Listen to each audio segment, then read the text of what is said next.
Welcome back to another episode of Inspired, a Project Lead the Way podcast. Today we're picking up part 2 of our discussion about AI in education. So happy to jump back in with Sara and Brian. All right, let's jump into our next myth. Brian, we'll start with you on this one. The myth that we can't teach anymore because students are just, they're cheating. It's all about cheating and using AI to get the right answers. I've heard that a lot, especially being in our work, and even heard it recently from my daughter, who's a sophomore in college, where her professor had warned the students against using AI in their work. And I can understand some of those fears with some of the uncertainty, but I think it might be misplaced. Because I think what we need to do instead is look at what AI offers. So I was talking to one of our master teachers a few months ago, and he took a different approach. Instead of banning AI use, he's encouraging his students to use it, but the twist is he now requires them to evaluate it. Mm-hmm. So they get the output, they have to evaluate it, question it, improve it, and so that takes the use of AI from a shortcut to something that promotes critical thinking and teaches students how to use things that they'll need to in the workforce or in college. And I think Sara kind of alluded to this already. I think this is a time in the education industry that is causing us to pivot on how we assess education, right? Are we asking students just to replicate something that's really easy for AI to generate instead of asking them to think critically about it? So teaching them the skills, the critical thinking, the higher level cognitive skills that AI doesn't have. And then when you do that, AI becomes a learning tool, not that shortcut. Yeah, love that. Anything to add? No. Okay. I agree. I agree. Yeah. Well, one of the other conversations that I hear, and there are tools that educators are using to find. And I remember this when I was a AP English teacher, and I would have research papers, and at that time I was dropping text into whether it was Metacrawler or Yahoo or one of the early search engines to see if students. But even the tools that were being used now, the idea that we can use technology to detect technology, and those tools aren't very effective from everything I understand. Well, the goalpost is constantly changing. Like, yes, you can do that. There's always ways to kind of build in something to try to detect it. Like, I remember way back in elementary school, they read all the instructions first, and then it has you do a bunch of ridiculous things, and then at the end it's like, just put your name on your paper and turn it in. Like, it's the same idea where yes, you can try to trick a student by building things in so that you can detect, but ultimately, Brian's point is, I agree with, that is going to be changing so rapidly that trying to stay ahead of what students are going to figure out to get around the system is time that you could be spending on something so much better. Yeah, well, it's solving the wrong problem. Right, really. exactly. I mean, it's it's taking another opportunity not to move ahead, but to, like, how do we dig ourselves further into the model that we have? Right. It's more punitive. Right? Yeah. It takes that restrictive approach. Going back to my daughter, she's very worried about getting judged for her work being AI. Yeah. So she runs it through an AI evaluator, and one of her last papers came back as a high percentage of AI because she listed quotes and she referenced the quotes, so she did it right, with the right standards, but because they were quotes, the AI said this is mostly written by AI, which wasn't. So it's kind of dangerous there. Yeah, and that's kind of where we are right now. I think there's a lot of opportunity to move ahead, but this is the support that I think, and not just K-12, but institutes of higher ed. I think it's across the board. Like, it's a real opportunity to think about what's important to teach, and not just what outcomes we want, but how do we want that experience to look. And how can we use this as a moment to do more differentiated instruction and to personalize the experience for the student? Like, there's so much potential to really change how we educate that spending our energy on trying to make sure that kids aren't cheating, it feels like a missed opportunity. And I actually love some of what I've seen in schools where students put their cell phone up at the front of the room when they go in and do their work. Like, having less screen time is a good thing. We're not advocating for all tech all the time. I think that it's again learning to use the appropriate tool to solve a problem that's worth solving in an appropriate and ethical way. So I want to talk about that more because we'll get into our 4 pillars, but maybe let's hit one more myth, and that's the idea that AI is indisputable. It's smarter than us. Oh gosh, no, it's not. I have an example. I was doing physics homework not too long ago with a student, and AI will very confidently give you the wrong answer and compliment you on how fabulous you are on your thinking. And so we were doing a physics problem. The student had tried to solve it on their own, and how we pivoted and how we were using AI was help me think through this. Like, walk me through the reasoning of it. And by doing it that way, you could see where AI had made an assumption that was incorrect. And it was based on, like, AI is trained on human knowledge, and humans don't always get it right. But also, AI by itself isn't doing the math. It is predicting what the next answer is. And so at any point along the way, if you have it doing math in it, it may give you the wrong answer and then continue to reason past that. And so you can very quickly find examples where AI will give a flawed response or hallucinate. It's called hallucinations in the AI world. And you need to know enough to be able to manage that. One of the things Mm-hmm. that I've heard a lot about recently too, because there's been this really rapid development of models here over the last 3 months or so, like really major steps forward. And a lot of the models now, you're picking, if you're using Gemini or Claude or any of the other ones, in many cases you're selecting what version of that tool you want to use, and that makes a difference too. So Brian, anything on that point about the indisputable, absolute? Yeah, I mean, I think that's an important one, because I think it's probably the most dangerous one if people assume that's the case. There's oftentimes, you will see people take the shortcut, ask AI a question, get an output, copy paste, there's the answer, and not even really evaluate what that answer is. And there's memes on social media, right? And I know it's for entertainment, but you see someone ask Claude or ChatGPT, hey, I need to go wash my car. The car wash is 5 blocks away. Should I walk? And it responds, yes, you should walk. And, well, then how do I wash my car? When you arrive, wash your car. Well, my car's at home because I walked. So, but while that's a joke, it's also very true. I mean, I have my professional accounts that I use, but I also have personal accounts that I use for design work and stuff at home. And the number of times I have to argue with AI because I give it very clear instructions and it does something else. Like, no, you missed the mark. Oh, I get that. I missed the mark. I'll try again. And then it misses it again. Well, that's what I kind of like about where we are now and where we have been. We started our as an organization, probably a year and a half ago, we got very serious about AI, and we recognized after a visit actually out with our AWS friends in Seattle and with some other folks there, the takeaway from that week together as an executive team was, it's time for us to be the learners that we need to be in this area. And what I found a little bit disarming about all of this was that no matter how much I know today, or you take the number one expert in the world on AI, tomorrow they may not be that expert anymore because things are changing. It gives us a chance to continue to learn, and everybody should be learning no matter how expert you are. But you look like you were going to jump in on the last point. I just had one kind of, we're trying to talk tactical things.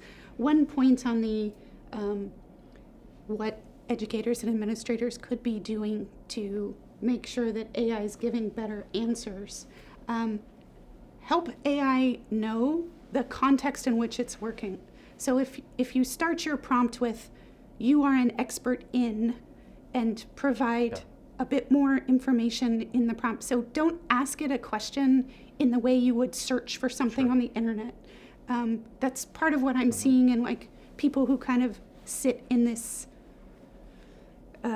age range that I think most of us are in, where we are accustomed to searching for things, but the way you form a search is very different from the way you should be asking AI for a thing. And so we talked about, I mentioned prompt engineering. I'm not expecting every educator, administrator, or student to become prompt engineers, but that's something that, to your point of we're all learning, that is something that can make a tremendous difference. And so making sure in every prompt that you give that you have let the AI know this is the context in which you are working. I want you to be a educational expert. who is doing this type of work, provide an example of the type of response you might be looking for, or if you're having it generate a lesson plan, let's say, provide examples of lesson plans that you think are good. Let it know that these are good examples, provide some bad examples. You can even put boundaries around where you want it to go look for this information. Have it cite your sources. That should be included in your prompt. And then I also now, and I learned this from someone else, tell it, improve my prompt. So it will come back with consider rewriting your prompt in this way. And then when I use the new prompt, it's actually improving what I'm getting returned. Yeah. And so you said, I argue with AI, which I love the kind of humanization of all of that. But I find I'm arguing with AI all the time. And I'm telling my AI to stop being so nice to me and tell me Yes. how great I am. Yeah. I go back and forth with Gemini and Claude. And so I've set up a number of projects in Claude and a number of gems in Gemini. And I will do what you just said. I said, I want to set up this project in Claude that will help me do blank. Can you, what rules should I set, and how should I, and at least get started with that? So a lot of this we're talking about, this comfort level or literacy, understanding how the tools work. It's foundational to what we've done. So we have an approach. We've talked about 4 pillars. So much of this we've developed with support from you and from your team. But Brian, would you mind kind of walking us through our approach? And I know we've kind of alluded to a few of those points, but I'd love to hear, let's articulate, what are those 4 pillars? Yeah, if you don't mind, I'll back up just a little bit for us, because you mentioned we kind of started this journey about a year and a half ago, which I think is really important, because as we started looking at how do we enable educators and students with experiences, we understood that enablement has to start with us first. We have to understand AI. So we tried to build a culture in our organization to where our team members could experiment safely with AI and find applications to their jobs. And we see that across the org. We've got teams across the organization that are finding good ways to amplify their expertise, but not replace it. Right. We have an AI task force that was self-formed by some of our team members that help with education, understanding risks and compliance with AI. They meet with teams to evaluate what AI might be beneficial where.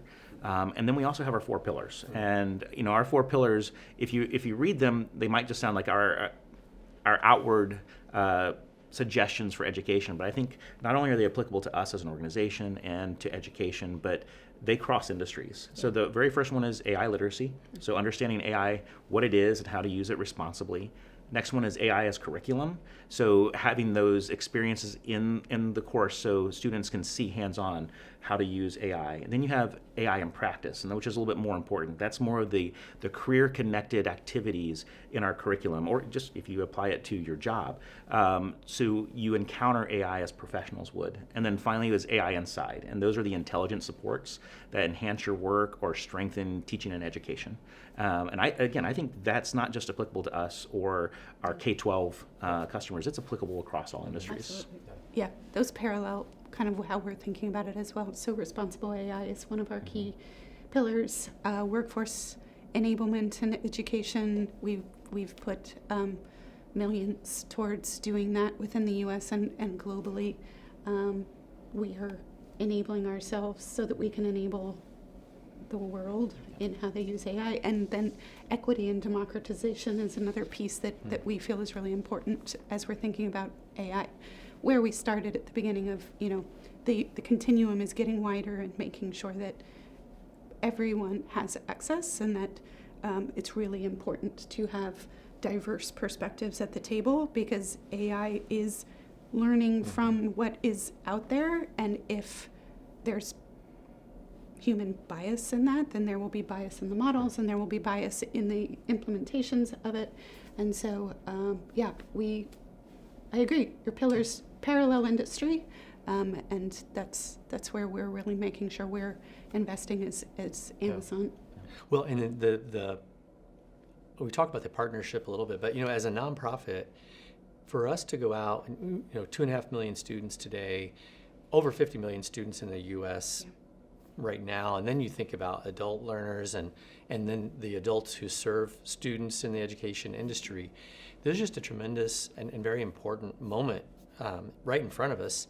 And as a nonprofit, we can't do that alone. So this is where the partnerships are incredibly important for us, and having a chance to work together, think together, take action together. That's, to me, that's one of the most important things for us, for our long-term impact, is having partners like you that are willing to do the work with us. So one example of that is the AWS Imagine grant that you all just awarded to us here in the last few months. And you want to talk a little bit about that, Brian? It's kind of kickstarted a lot of the vision for us around AI education. It's being supported by this grant. Yeah, absolutely. You alluded to our partnership early on, and how early on in my tenure here at PLTW, we worked with AWS to build out our cybersecurity range, which I think is still state of the art, especially in the K-12 space. But yeah, more recently is the AWS Imagine Grant Pathfinder Award, which focuses on Gen AI and AI implementation. And one of the great things about working with AWS, whether it's our direct account team or folks outside the account team, is it feels like we're working with an extension of our team. We're not working with a technology vendor. They have the same passions, the same desires to impact, and in our case, impact students and teachers.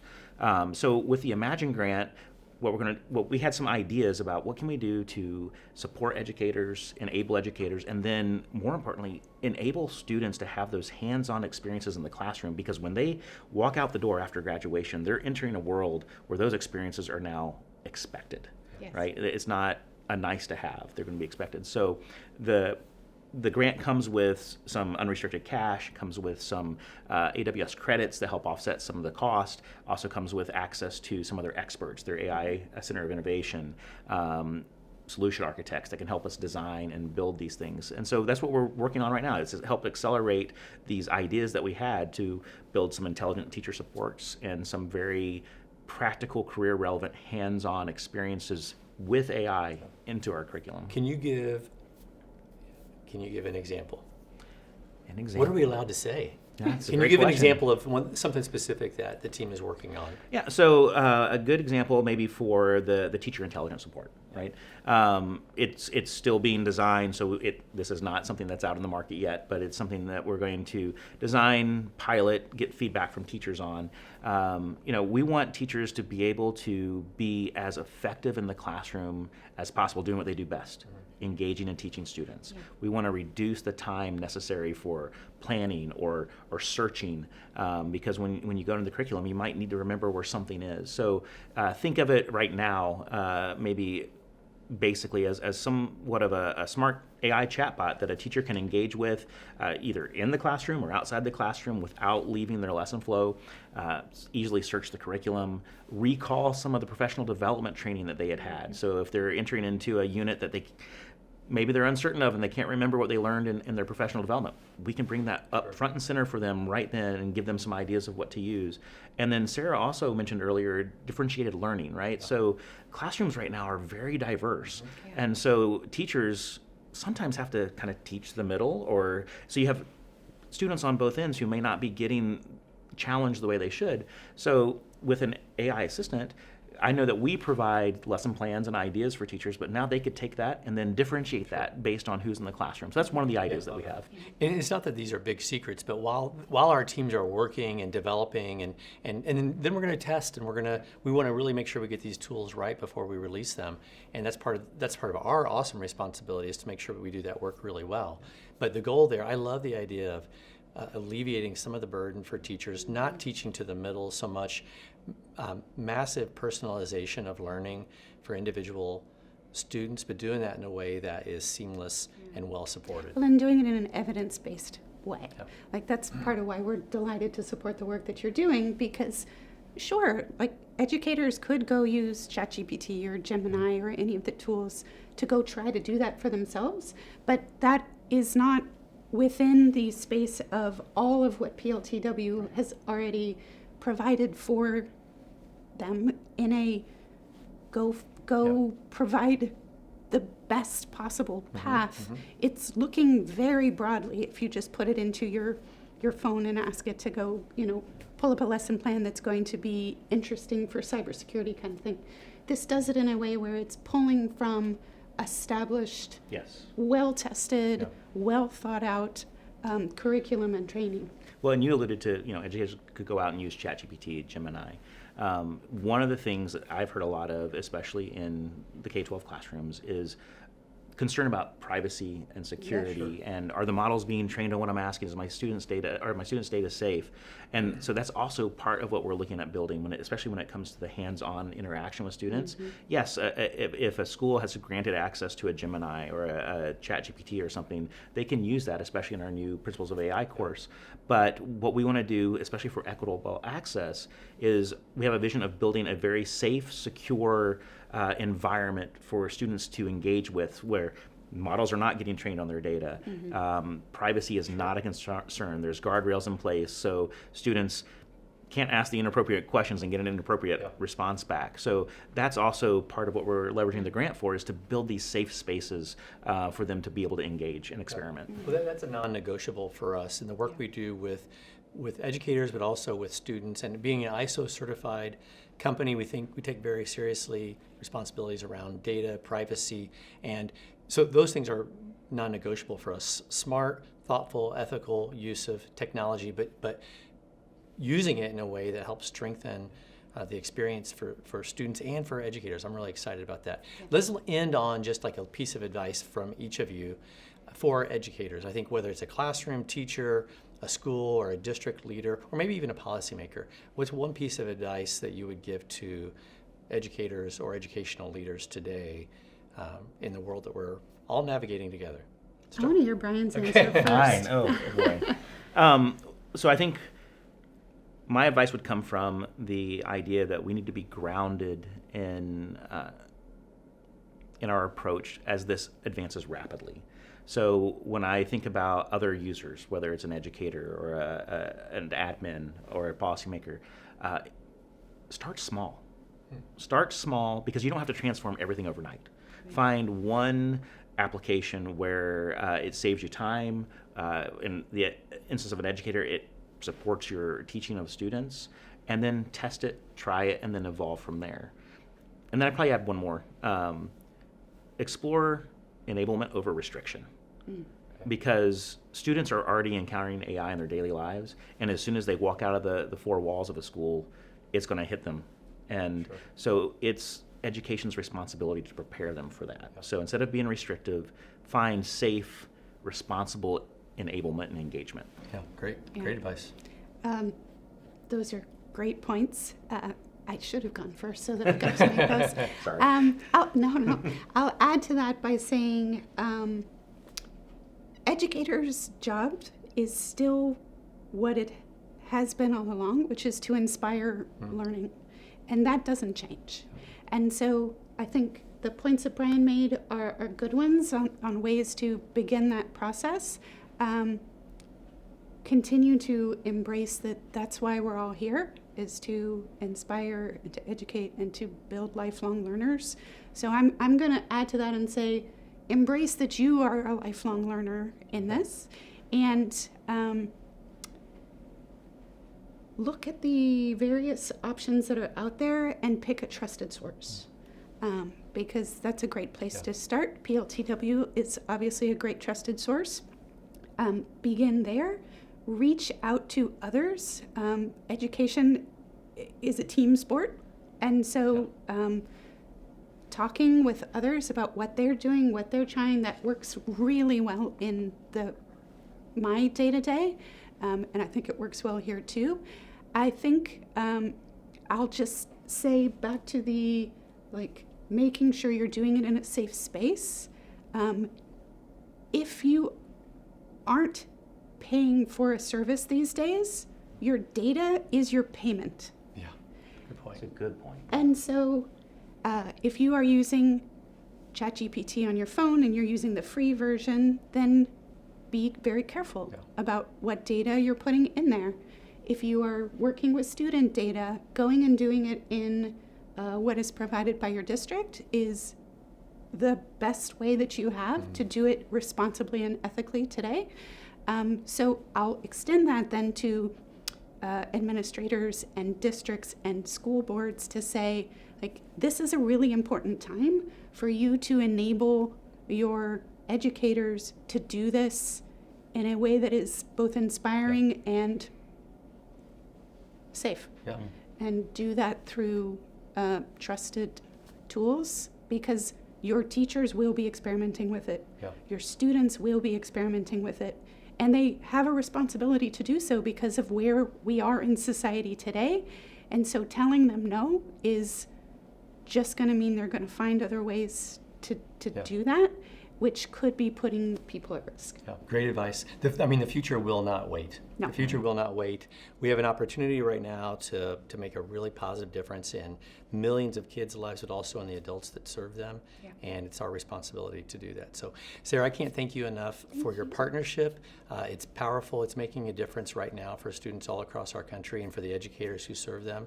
And thanks to you personally for your investment. It's truly been my pleasure. Yeah, thank you for that. And Brian, as always, I love the way you lean in, and like, these are hard things, but the way you have been a learner and the way your team has kind of come along and helping us as a team think about that. It's really wonderful. So thanks to both of you for doing that. We covered a lot, but I feel like we scratched the surface in some ways Oh, too. there's so much more. Yeah, absolutely. So So, much more. thanks for joining us for another episode of Inspired, a Project Lead the Way podcast. Please like, share, add a rating, add a review. Really encourage you to do that for us. That helps us get these important stories out to more listeners. I want to put in a quick plug for our new podcast, Learning Together, which is focused on student voice. You can check that out on all the platforms as well. So thanks for joining us today.